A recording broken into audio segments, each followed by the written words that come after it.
Bienvenue à toutes et tous au colloque Haïti 1825 de l'indépendance à la dette pour notre deuxième journée, avec une première session aujourd'hui intitulée « Le prix de la souveraineté 1825 ». 4 participantes et participants, 3 sont en plateau jusqu'à 10h30, puisque nous aurons donc 3 présentations, puis une pause. Nous reprendrons une présentation avec Pierre Buteau, puis les 4 seront à la tribune et nous lancerons la discussion générale. Voilà. Donc, sans plus tarder, nous allons commencer. Je vais dire un tout petit mot d'introduction, puis je présenterai Gusty Clara qui commencera la première communication du jour. Alors hier de la colonie de Saint-Domingue à la révolution haïtienne et à l'indépendance du pays, via notamment la façon dont cette indépendance a été pensée dans le premier quart du XIXe siècle, hier donc le colloque a posé les bases de réflexion nécessaires à la compréhension de ce qui va se passer en 1825 et dans les décennies suivantes. Et c'est ce qui va vraiment être l'objet de toute notre journée. Alors, à un mois près, il y a 200 ans, nous y sommes. Le baron de Mâcon est à Port-au-Prince et la politique de la canonnière, alors pas une invasion impossible, mais la menace d'un blocus ou d'un bombardement, va contribuer à imposer l'ordonnance unilatérale de Charles X au président Boyer et au Sénat haïtien. Alors la fameuse ordonnance, l'article 1, le demi-droit, autrement dit recréer une sorte de silo commercial impérial entre la France et son ancienne colonie, en favorisant les échanges avec l'ancienne métropole, car, on le sait, hier comme aujourd'hui, les prétendus accords de libre-échange ont souvent une forte dimension néocoloniale. L'article 2, les 150 millions de francs, donc 10% de la valeur des propriétés en 1789, 150 millions d'indemnités pour les anciens colons, 10 ans de recettes fiscales pour Haïti, et à la clé, la reconnaissance internationale d'une indépendance qui avait pourtant été acquise préalablement. Donc tout de suite la double dette. Tout de suite la double dette, une première traite de 30 millions qui ne passera jamais par Haïti, puisqu'elle sera empruntée auprès d'un consortium de banques françaises autour de Jacques Lafitte, avec un taux d'intérêt de 6%, ce qui est, dans une période d'inflation nulle, voire de déflation, assez élevé, des commissions prohibitives de l'ordre de 6 millions de francs, une suspension de paiement, la réduction et l'étalement de 1838, mais la spirale de l'endettement. Un service de la dette qui absorbe presque la moitié des recettes fiscales dans un contexte de dévaluation de la gourde dans les années 1840, alors qu'il faut payer en devises, et un contexte de chute des cours du café également. Donc une accumulation primitive du capital, qu'il soit capital privé ou capital public, qui est presque impossible dans ces conditions. Et pourtant, une dette presque acquittée entièrement en 1875. Mais il en reste à peu près un peu moins de 10% à acquitter en 1875. De nouveaux emprunts pour rembourser cette succession de reliquats, en fait, en 1875, en 1896, en 1910.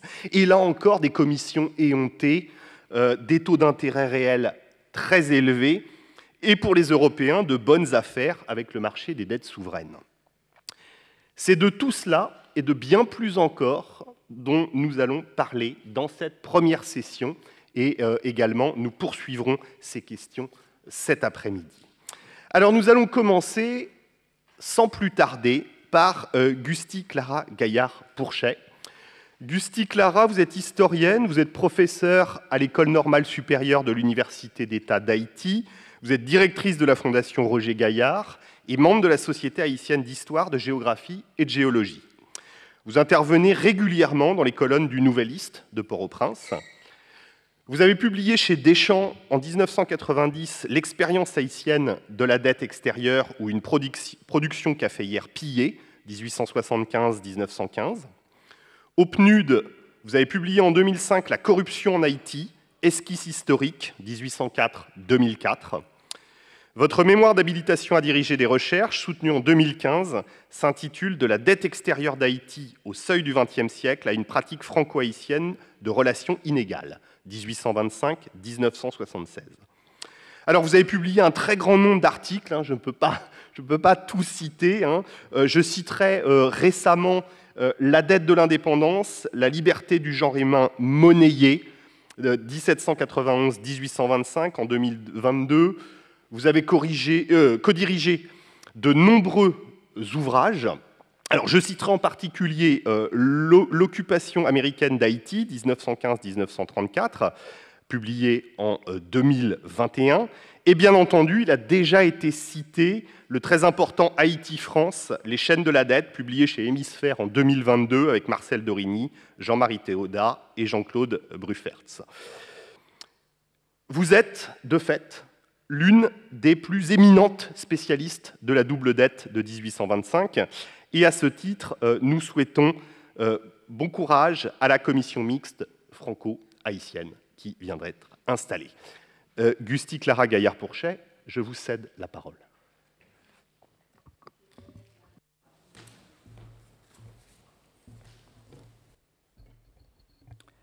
Bonjour à toutes et à tous. C'est intéressant quand je me vois intervenir sur la dette de l'indépendance et que je suis ainsi présentée par un collègue et que le collègue puisse ainsi résumer l'histoire de cette dette de l'indépendance. Eh bien, je trouve que l'historiographie a fait de grands pas pendant ces dernières années.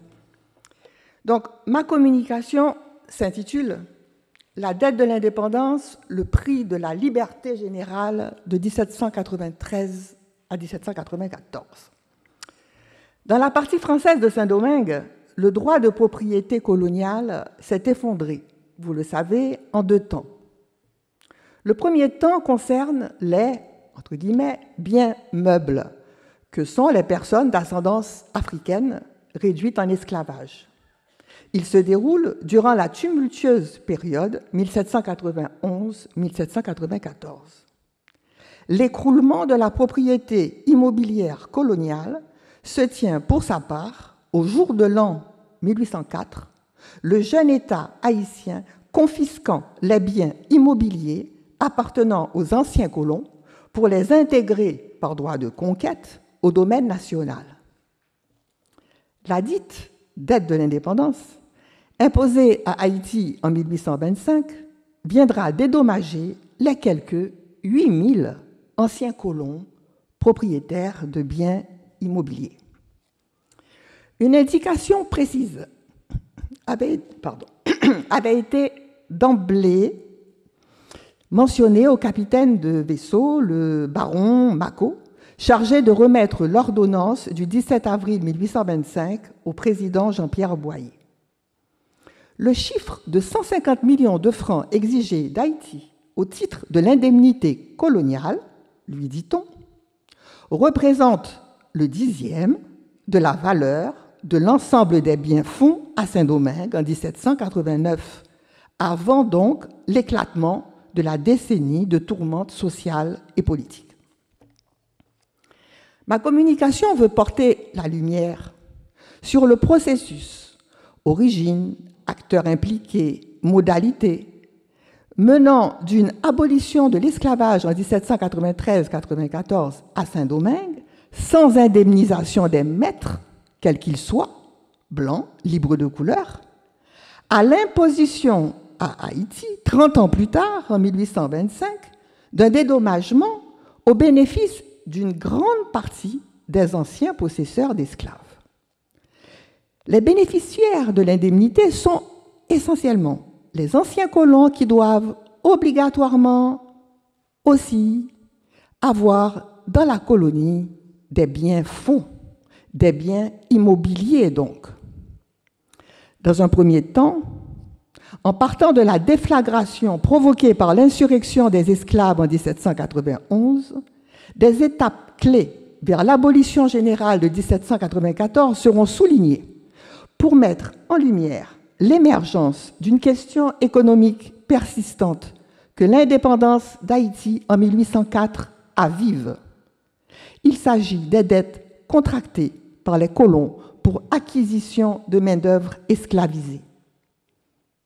Dans un second temps, le traitement de cette question par les pouvoirs français, tant napoléoniens que de la Restauration, sera mis en relief pour, dans un dernier temps, mettre en évidence comment l'esclave est devenu une unité de compte de la dette coloniale imposée par l'ordonnance de Charles X.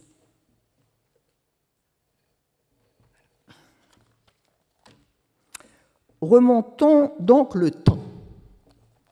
À partir de 1789, les échos de la Révolution inaugurée en France parviennent à Saint-Domingue, entre autres au travers des revendications des gens libres de couleur en faveur de l'égalité des droits civils et politiques avec les colons blancs. C'est dans cette conjoncture que dans le monde esclavisé surgit le moment de bascule du mois d'août de l'année 1791. L'insurrection irrépressible de milliers d'esclaves, hommes et femmes, à la plaine du Nord, pose les prémices de l'effondrement d'un des piliers de l'ordre colonial. Les mises à sac par les insurgés des parcelles cultivées comme des bâtisses des domaines agricoles se multiplient, ainsi que celles des bâtiments et des outils participant au cycle de production des plantations, appelées alors habitations. Le rapport de propriété entre le maître esclavagiste et l'esclavisé est plus qu'ébranlé, mais son effondrement ne paraît pas à l'ordre du jour pour la métropole. Effectivement, en septembre 1792, à leur arrivée dans la colonie, les deux commissaires civils, Sontonax et Paul Vérel, sont chargés d'imposer aux colons blancs l'application justement du décret du 4 avril 1792 accordant l'égalité des droits civils et politiques aux libres de couleur. Les commissaires confirment alors l'ordre esclavagiste dans toute son étendue, mais des commotions de part et d'autre de l'Atlantique viennent à intervenir. En effet, les événements révolutionnaires se bousculent en France métropolitaine, où la République est instituée le 22 septembre 1792, l'an 1. À Saint-Domingue, au premier semestre de l'année 1793, et pour défendre tant leur propre autorité face aux colons majoritairement royalistes que les frontières de la colonie qui commencent à être agressées, les commissaires civils Sontonax et Paul Vérel doivent augmenter l'effectif de soldats républicains. Le 21 juin 1793, l'émancipation est promise aux esclaves des plantations proches et aux bandes rassemblant des esclaves insurgés, des libres de fait depuis août 1791 et repliés dans les alentours, en contrepartie de leur ralliement immédiat au drapeau de la République française. 3 semaines plus tard, Sontonax franchit un nouveau pas. Le 11 juillet, il décrète l'affranchissement des femmes et des enfants de ces nègres nouvellement émancipés, moyennant, entre autres, l'entier respect du droit de propriété des maîtres des esclaves ainsi affranchis. Sontonax annonce en effet que colons ou gens libres de couleur, tous les maîtres des 10 nouveaux libres, seront indemnisés par la République en fonction du genre comme de l'âge de l'esclave concerné, et les tarifs respectifs sont annoncés. La valeur des 10 anciens esclaves leur sera versée, je cite, par des lettres de change tirées sur le trésor public. Cet engagement de principe, certes théorique, est d'autant plus à relever que dans le cadre de la traite transatlantique jusqu'en 1793, nombre d'esclaves avaient été achetés à crédit. Un tiers, en général, du prix était payé comptant. Et ces dettes sont loin d'être soldées en 1793 aux grandes dames des négociants négriers des ports de France. Au moment où cette mesure abolitionniste graduelle est adoptée, il faut encore signaler comment, dans la province du Nord, au Cap, et depuis le début de l'été 1793, de larges rassemblements réunissant des citoyens de toutes origines, se tiennent et pétitionnent en faveur de l'abolition de l'esclavage. La pétition du 24 août, remise le lendemain au commissaire Sontonax, revendique même précisément, je cite, « la liberté générale des Africains et de leurs descendants », fermez guillemets. Autrement dit, l'octroi d'une liberté qui prend le contre-pied des affranchissements particuliers selon le bon vouloir du maître, d'une liberté qui bannit aussi les affranchissements incomplets et donc révocables, comme dans le cas des libres de savane. Ces livres de savane ne possèdent pas de titre légal d'affranchissement. Rejetant ces libertés aléatoires au gré du maître, un grand courant de l'opinion locale manifeste donc en faveur de la liberté générale. À la hauteur des circonstances, à l'été 1793, en août le 29 et en octobre le 31, les commissaires civils proclament, entre guillemets, l'affranchissement général et avec effet immédiat en faveur, au total, de près de 500 000 esclavisés, tant des villes que du monde agricole. Peu après, en métropole, le 4 février 1794, la Convention nationale confirme par décret cet affranchissement général à Saint-Domingue et l'étend à toutes les colonies françaises. Aucune mesure de dédommagement des anciens maîtres n'est adoptée par l'État français pour accompagner cette abolition forcée.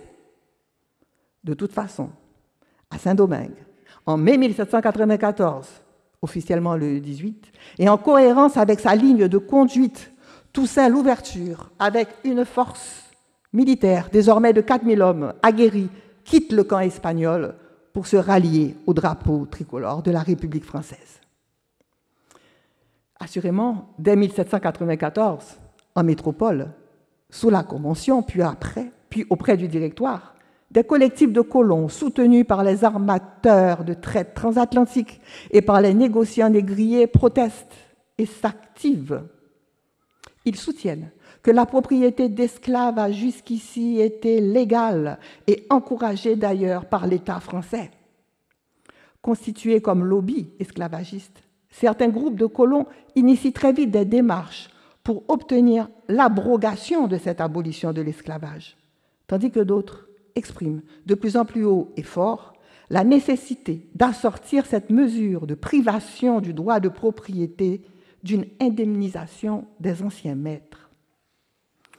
Pourtant, la nouvelle constitution de l'an 3, août 1795, paraît conforter la prise de position abolitionniste de l'État français.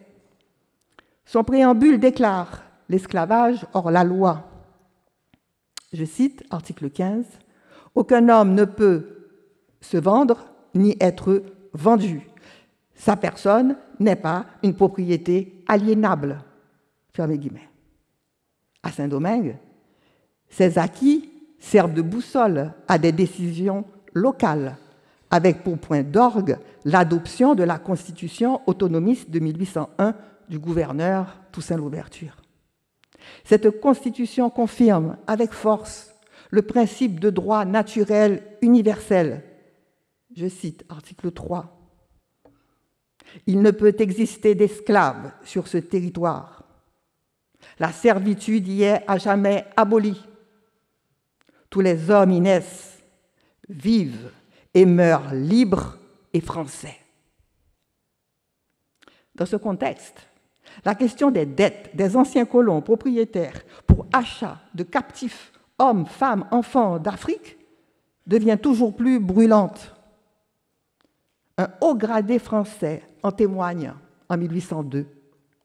Il s'agit du général Leclerc, qui indique que seul un quart du montant global de ces dettes a pour origine, je cite, des objets de consommation personnelle. Fermez guillemets. Les 3/4 restants sont pour leur part composés, je cite, premièrement, des Noirs importés dans la colonie, deuxièmement, des bestiaux, troisièmement, des constructions. La loi, continue Leclerc, a rendu les Noirs libres. La guerre a détruit les bestiaux et les établissements. Ainsi, le propriétaire a vu périr, pour lui, presque tous les objets qui avaient causé sa dette. Et cette perte a été le résultat d'une force majeure. Fermez guillemets. Or, en France métropolitaine, l'arrêté du 6 septembre 1802, 19 Fructidor en 10, vient justement introduire un sursis à l'exécution des jugements prononcés dans le cadre de poursuites judiciaires pour raison de dette contre des colons débiteurs de Saint-Domingue. Mais attention, tous les registres de dette ne sont pas concernés. Cet arrêté de 1802 s'applique uniquement aux dettes antérieures au 1er janvier 1792 et qui avaient été, je cite, causées pour vente d'habitations, de maisons et de nègres à Saint-Domingue, ainsi que pour avances faites à la culture à Saint-Domingue. Fermez guillemets. Cette directive de 1802 sera, on le verra, plusieurs fois renouvelée. Elle le sera en fait tant que le gouvernement français sera convaincu du jour, je cite, plus ou moins prochain de rétablir l'autorité du roi à Saint-Domingue et donc du prochain retour des colons sur leurs propriétés pour l'exploitation desquelles ces dettes avaient été constituées, contractées. Mais la mise à l'échec de l'expédition napoléonienne à Saint-Domingue fait disparaître la perspective d'un retour imminent des colons. Effectivement, face au corps expéditionnaire et pour rendre pérenne l'acquis anti-esclavagiste de 1793-94 sur le sol de Saint-Domingue, la lutte anti-esclavagiste et indépendantiste débouche le 1er janvier 1804 sur la fondation de l'État de Haïti où l'esclavage restera, je cite, à jamais aboli. En plus d'une interdiction de retour, les jusqu'ici colons, du moins ceux qui étaient propriétaires de biens immobiliers, subissent un deuxième dépouillement, immobilier cette fois, et cette fois sur décision de l'État haïtien. De son côté, la France napoléonienne, dont les garnisons campent encore dans la partie orientale de l'île jusqu'en 1809, le jeune État d'Haïti n'existe pas. Il faut mater, je cite, les Africains révoltés, fermez guillemets. Ce sera aussi la position initiale de la France de la Restauration dès 1814. Effectivement, dans un premier temps, Louis XVIII exige d'Haïti le rétablissement de la propriété foncière et esclavagiste des anciens colons. Au contraire du roi Henri-Christophe, le président Pétion adhère, dès octobre 1814, à un compromis. Il fait sien le principe d'une participation de la jeune République à une indemnisation des ex-colons propriétaires pour la perte de leurs biens immobiliers. Dans cette perspective de dialogue, Pétion pose toutefois 3 conditions. La valeur vénale de référence des biens-fonds des ex-colons devra bien sûr exclure la part des personnes réduites en esclavage qui y étaient alors rattachées avant l'abolition de 1793-1794.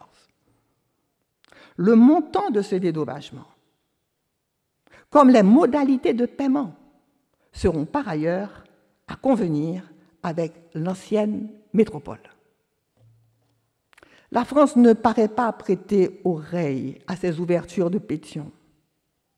Et de fait, dans le prolongement de l'initiative du régime napoléonien, la première décision de prolongation par Louis XVIII du sursis relatif aux dettes des colons se tient en décembre 1814.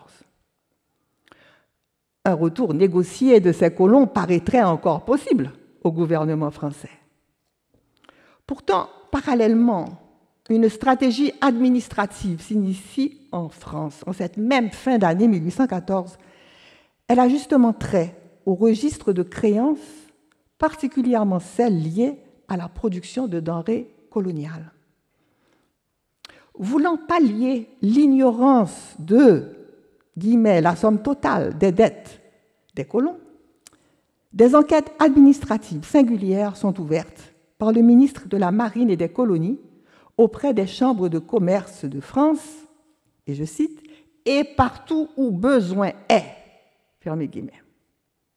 Il s'agit de recueillir des informations précises sur les objets et montants des créances que détiendraient des négociants sur des anciens colons de Saint-Domingue. Il s'agit également de recueillir l'avis des chambres de commerce sur, je cite, « les moyens les plus propres à concilier les intérêts des colons et de leurs créanciers ». Fermez guillemets. Effectivement, les chambres de commerce des ports de France sollicités fournissent des tableaux récapitulatifs édifiants. Si des dettes pour achat d'habitation ou matériel agricole apparaissent dans ces tableaux, les intérêts continuant à courir, la vente d'œufs, entre guillemets, noirs, dans le cadre de la traite transatlantique, figure en bonne place. Plusieurs de ces tableaux sont conservés aux archives nationales. Par exemple,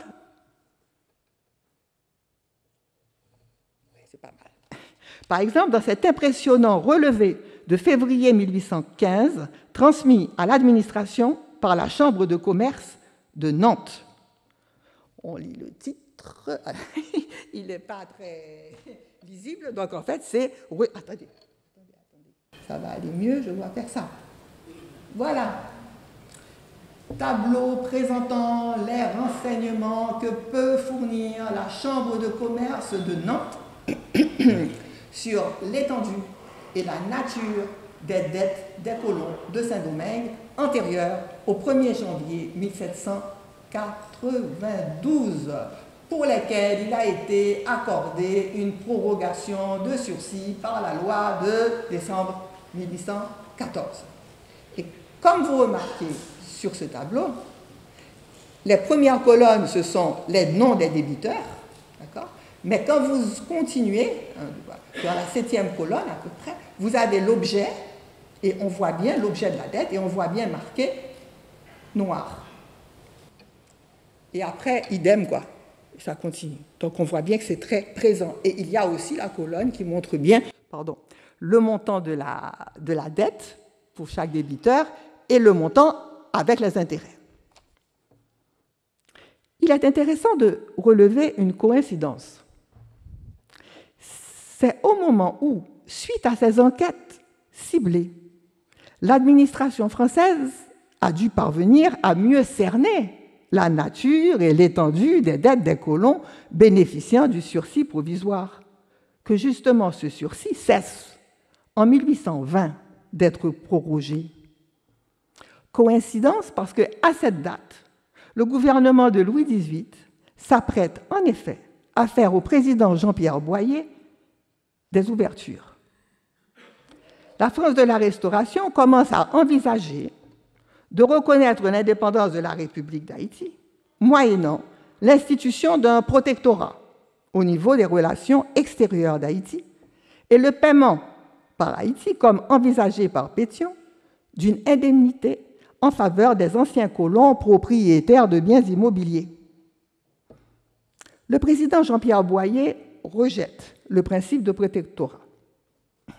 Par ailleurs, la non prise en compte de la part des esclaves dans la valeur des biens-fonds des colons demeure une exigence.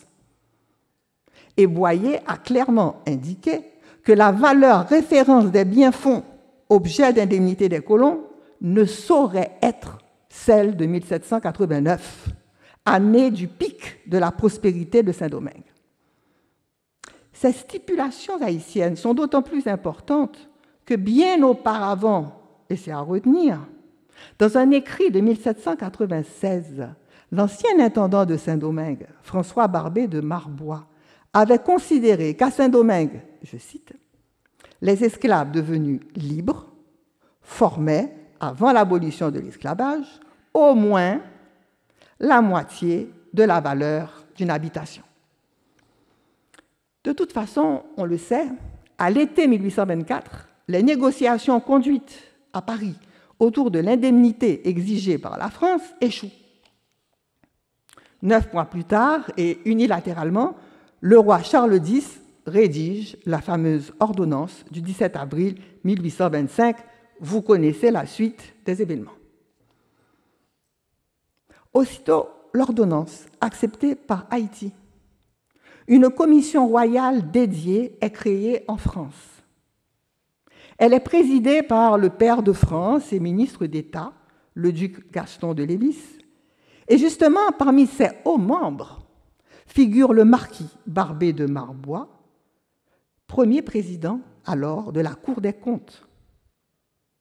La commission est chargée de proposer au roi un rapport d'expertise et la trame d'une loi relative à la répartition de l'indemnité en faveur des anciens colons de Saint-Domingue. Ce sera la loi du 30 avril 1826. Le rapport d'expertise, sobrement intitulé « Rapport au roi », est remis à Charles X à la fin de l'année 1825. Le document établit, entre autres, les méthodes d'évaluation des biens immobiliers en question. Comme les esclaves ruraux représentent, d'après ce rapport au roi, 88% de l'ensemble de la population servile, je porterai la focale ici sur l'estimation par la Commission des biens-fonds producteurs de denrées coloniales. D'autant que le rapport au roi affirme très vite, je cite, « Les esclaves consacrés à la culture se trouvent par le fait compris dans la valeur de ces objets dont ils étaient en quelque sorte partie intégrante et l'instrument principal de production. » Fermez guillemets. Cette appréciation de la force servile est omniprésente dans le rapport au roi. 3 procédés d'évaluation des plantations sont en effet mis au point par la commission de Lévis-Marbois. Pour ce faire, et tout en exploitant beaucoup de documents statistiques d'époque et en effectuant nombre de calculs, la commission s'appuie sur la pratique jadis à Saint-Domingue qu'une année de revenus d'une plantation équivaudrait en gros au 10e de la valeur de ce patrimoine, soit donc le montant du dédommagement à verser à l'ancien colon indemnitaire. La première méthode vise à établir le volume annuel et la valeur correspondante des denrées produites en 1789 sur une habitation. Pour ce faire, et en fonction de la superficie des terres et de la nature des cultures, le rapport au roi fournit les outils appropriés à mobiliser: grille de prix du foncier, grille de prix des denrées coloniales. Et le rapport indique les modes opératoires à mettre en œuvre en mobilisant, entre autres, les cahiers de compte des gérants des plantations, etc. Le réclamant bénéficiaire recevra donc, en principe, une année de revenus ainsi calculée. On remarquera que l'atelier d'esclaves est ici invisibilisé. La main-d'œuvre servile figure par contre explicitement dans les 2 autres procédés d'évaluation. La seconde méthode se fonde en effet essentiellement sur des actes notariés de la fin des années 1780, tels les actes d'achat ou de vente des biens immobiliers.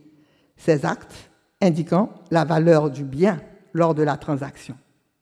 L'ex-colon indemnitaire recevra donc un 10e de ce montant. Or, dans ces documents de transaction, et seulement dans le cas où il s'agissait d'une plantation, le personnel esclavisé y est dûment comptabilisé. Pour rappel, à Saint-Domingue, avant l'abolition générale de 1793-1794, les esclaves représentaient respectivement pour les sucreries et les caféières de 30% à 60%, voire même 70% de la valeur d'une habitation. Plus encore, et c'est la 3e méthode, comme nombre de colons, du fait de la guerre et de l'exil de Saint-Domingue, avaient perdu leur titre de propriété Ce procédé, ce troisième procédé d'évaluation d'une plantation se base, lui, directement sur le seul nombre d'esclaves attachés à la plantation. Pour fixer la valeur à l'unité de ces esclaves, la commission royale de Lévis-Marbois ne recourt pas au prix moyen d'un esclave sur le marché de Saint-Domingue en 1789-1790. La commission a choisi d'en calculer une valeur moyenne et pour chaque filière de culture à partir des chiffres de la productivité annuelle d'un esclave d'habitation. J'ai construit un tableau à partir justement des ratios indiqués dans le rapport au roi pour chaque type de bien-fonds. Ce tableau est publié dans les actes d'un colloque tenu en 2020 et dont notre collègue avait lu le titre. Alors, le titre du tableau, valeur de l'esclave et montant de l'indemnité due aux anciens propriétaires en fonction du registre de bien-fonds, donc bien-fonds rural, en bas bien-fonds urbain, mais je n'en parle pas dans cette communication, en fonction du registre de biens-fonds, ruraux ou urbains, en 1825, en francs courants. Donc on voit bien, ils ont établi, selon la nature du sol, si la sucrerie était près d'un embarcadère, etc.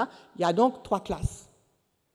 Trois classes pour l'habitation, et du coup, il y a des prix correspondants par tête d'esclave, pour les caféières, etc. Montant de l'indemnité et la moyenne de l'indemnité, la troisième colonne. L'ancien propriétaire d'une plantation sucrière devrait recevoir en moyenne 415 francs, chaque tête d'esclave ayant été évaluée en moyenne à 4150 francs.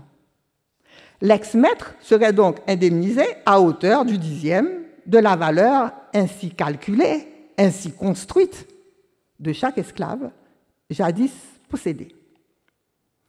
Une constatation, la valeur moyenne attribuée ici aux esclaves par la Commission est largement supérieure à la valeur vénale moyenne de 1500 francs en cours dans la colonie au seuil des années 1790. En fait, comme l'indique une étude de l'historien Roger Massiot, la valeur de l'esclave construite par la Commission de Lévis-Marbois intègre le prix du fonds auquel l'esclave était rattaché. Un barème des tarifs de dédommagement par tête d'esclave figure dans le rapport au roi. C'est celui que j'ai repris, mais je vous le montre. C'est la page 47. Donc ce sont les mêmes montants que j'ai inscrits dans le tableau.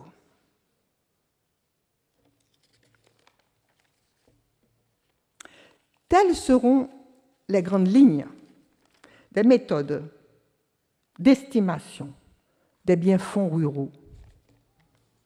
Elles font fi des conditions posées par les présidents Pétion et Boyer.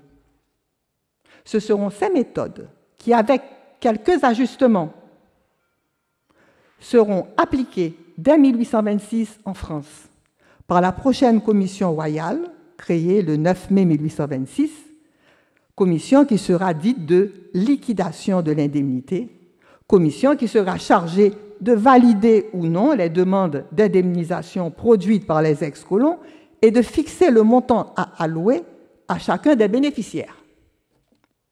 Soit. Mais vous me permettrez maintenant de partager avec vous une interrogation.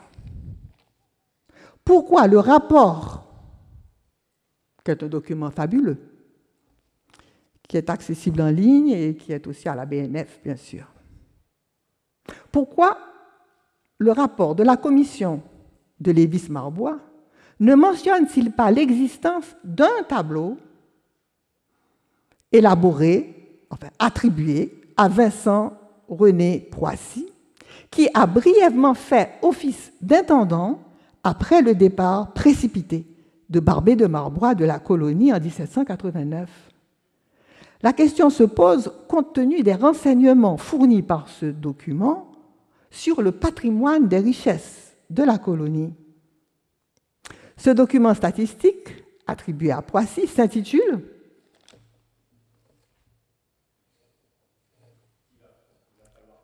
Oui, très bien, mais j'ai fini. S'intitule Tableau des finances et du commerce de la partie française de Saint-Domingue au 31 décembre 1790. Un original est conservé au musée de Nantes, mais il est utilisé ou partiellement reproduit dès cette époque. Il apparaît, entre autres, dans ce tableau, dans la rubrique intitulée « Aperçu des richesses territoriales », que la valeur moyenne d'une personne esclavisée en 1790 s'élevait à environ 1500 francs et que le corps des esclaves représentait près de 75% de la valeur du total des habitations de Saint-Domingue. Avec un tel relevé statistique pour outil et au-delà des critiques de registres divers qui pourraient lui être portés, la commission de Lévis-Marbois aurait pu aisément considérer la condition posée par le président Pétion. Mais tel n'a pas été le cas. La dette de l'indépendance a donc bien été, pour l'essentiel, le prix de la liberté générale de 1793-1794. Et la population d'Haïti, un peu comme les libres de savane du temps de la colonie, a dû s'acquitter de ce qui s'apparenterait à une taxe collective d'affranchissement versée à la Caisse générale des dépôts et consignations à Paris, comme exigé par l'article 2 de l'ordonnance du 17 avril 1825. Merci de votre écoute.